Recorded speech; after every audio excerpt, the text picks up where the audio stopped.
خواتین کے لیے بری خبر، عورتیں اب ماں نہیں بن پائیں گی۔ کورونا کے بعد بانجھ کر دینے والی وبا پھیل گئی۔ سینئر گائناکولوجسٹ سمینا حق نے نجی ٹی وی کے ایک پروگرام میں کہا، پاکستان میں ایک خطرناک وبا پھیلنے والی ہے جس سے خواتین میں ٹی بی پیدا ہوگی اور وہ بچوں کو جنم نہیں دے سکیں گی۔ ڈاکٹر سمینا حق نے کہا، جو خواتین اپنی صحت کا خیال نہیں رکھتی اور وہ موٹاپے کا شکار ہو چکی ہیں، انہیں یہ مرض آسانی سے ہو سکتا ہے۔ ٹی بی کی مریض خواتین میں یہ مرض تیزی سے گزرتی ہے اور انہیں بانجھ کر دیتی ہے۔ خواتین 3-4 ماہ تک اپنا چیک اپ نہیں کرواتی۔ ماہرین کے مطابق میک اپ اور جلد کی نگہداشت کے لیے استعمال کی جانے والی مصنوعات میں اکثر کیمیکل استعمال کیے جاتے ہیں جو کہ خواتین کو بانجھ بریسٹ کینسر کا شکار بنا سکتے ہیں۔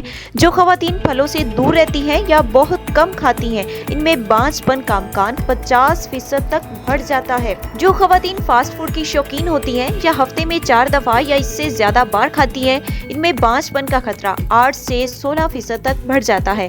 ماہرین کا کہنا ہے کہ نتائج سے معلوم ہوتا ہے کہ معیاری غذا بشمول پھلوں کو کھانا اور فاسٹ فوڈ کا کم استعمال کرنا بانجھ پن سے بچنے میں مدد دیتا ہے۔ ماہرین کا کہنا ہے کہ خواتین اپنی غذا پر توجہ دیں تاکہ بانجھ پن کے خطرے سے بچ سکے، خصوصاً فاسٹ فوڈ کا استعمال زیادہ نہ کریں۔ سینئر گائناکولوجسٹ نے کہا کہ نوجوان نسل رات گئے تک موبائل کا استعمال کرتی ہے، نیند کی کمی کا شکار ہو جاتی ہیں جس سے ان میں قوت مدافعت کم ہو جاتی ہے۔